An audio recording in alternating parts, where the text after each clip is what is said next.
जय श्री राम। हो गया काम। सबसे पहले मैं व्यासपीठ को और व्यासपीठ पर विराजमान पूज्य महाराज जी को प्रणाम करके आप समस्त राम भक्तों को भी अपना सादर प्रणाम, सादर जय श्री राम निवेदित करता हूं। हमारे प्रदेश सरकार के सम्मानित उप मुख्यमंत्री जी जिस प्रकार से भगवान श्री रामलला के विराजमान होने के साथ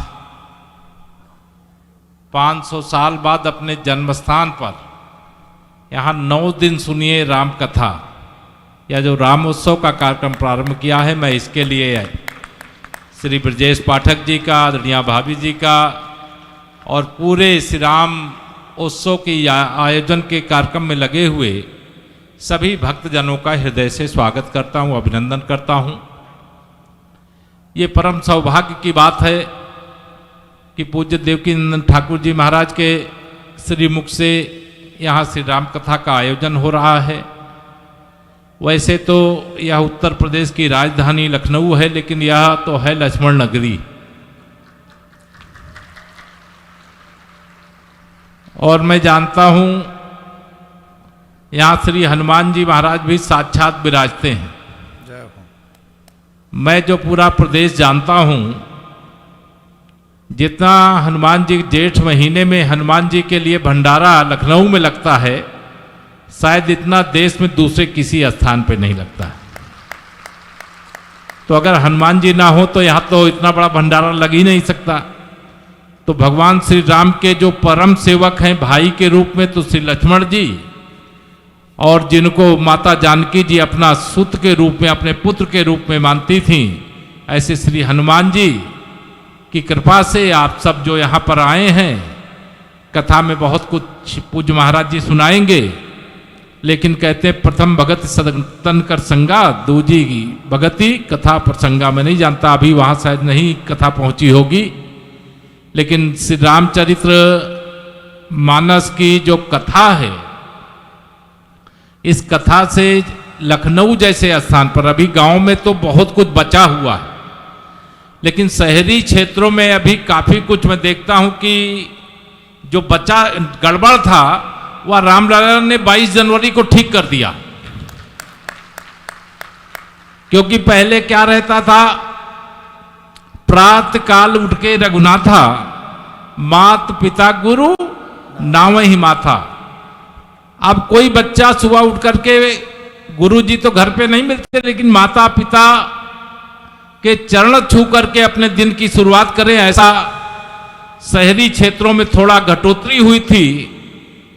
लेकिन मुझे पूरा विश्वास है कि अब जो बीच का अंतर था वह रामलला ने समाप्त कर दिया है 22 जनवरी को।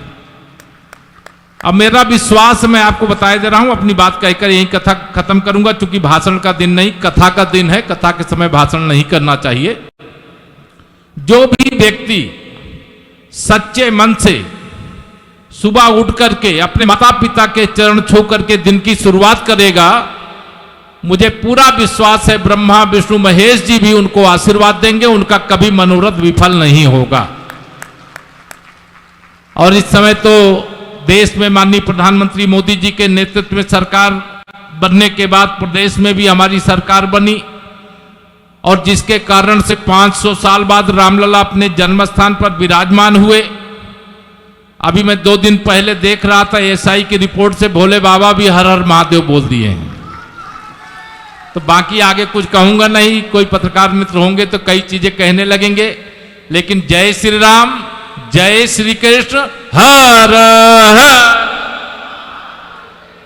हर बोलिए राजा रामचंद्र की, हनुमान जी महाराज की, व्यासपीठ की, सभी भक्तों की जय श्री राम।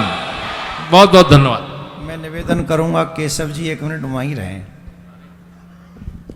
मुझे बहुत अच्छी लगी एक बात, केशव जी ने कहा, ये हमारे योगी जी के दोनों लक्ष्मण और भरत हमारे मध्य में विराजमान हैं। ये दोनों ही भरत और लक्ष्मण जी हैं। इन्होंने एक बात बहुत अच्छी कही कि मैं पूरे उत्तर प्रदेश को बहुत अच्छे से जानता हूँ, और मुझे ये भी विश्वास है कि ये मथुरा को भी बहुत अच्छे से जानते होंगे। बस हम व्यासपीठ से यही शुभकामना करते हैं कि आप दोनों को मथुरा का भी यश मिले और जल्दी से हमारे कन्हैया भी रामलला की तरह आनंद प्राप्त करें। भगवान क्षमा चाहते हुए, मैं संघ का स्वयंसेवक हूँ। बचपन से विश्व हिंदू परिषद के संगठन मंत्री के रूप में काम किया हूँ। हम लोग जब श्री राम जन्मभूमि का आंदोलन शुरू हुआ था, उस समय एक नारा लगाते थे, राम कृष्ण विश्वनाथ तीनों लेंगे एक साथ। और हमें लग रहा है वो दिशा उसी तरफ जा रही है।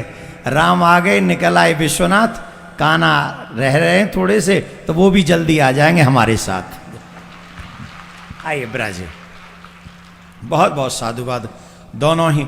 और हमको बड़ा गर्व होता है जिस सरकार के मंत्री, उप मुख्यमंत्री, मुख्यमंत्री सब लोग अगर धार्मिक हों तो निश्चित हमारे जो उत्तर प्रदेश का भविष्य है वो उज्जवल होगा। इसमें कोई संशय नहीं है, इसमें कोई दो राय नहीं है। राधे राधे बोलना पड़ेगा।